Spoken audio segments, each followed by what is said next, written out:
মোমো বানানোর এ to Z recipe পেয়ে যাবেন আজকে। সেই সাথে মোমোটা আপনি রেগুলার পাতিলেই ভাপ দিতে পারবেন।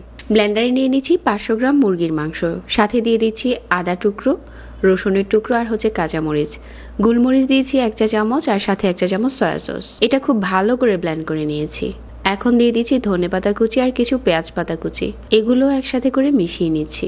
1 কাপ ময়দা নিয়ে নিচ্ছি একটা বাটিতে আর স্বাদ মতো লবণ আর 1 চা চামচ রান্নার তেল দিয়ে ভালো করে ময়দার ডোটাকে মাখিয়ে নিচ্ছি। ভালো করে মতে একটা বোর্ডে নিয়ে নিলাম আর যতটা সম্ভব পাতলা করে একটা বড় রুটি বানিয়ে নিচ্ছি। এভাবে করে কেটে নিয়েছি। মাঝ বরাবর কিমাটা দিয়ে সাইড থেকে এভাবে করে ভাঁজ দিয়ে দিচ্ছি।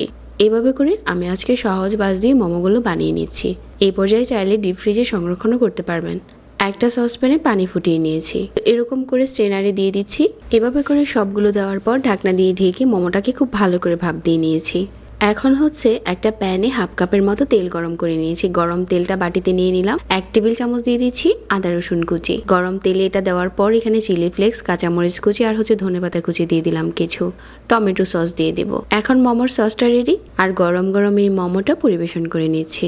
উপরে এরকম সস ছড়িয়ে দিয়ে খেতেও এটা দারুণ টেস্টি হয়।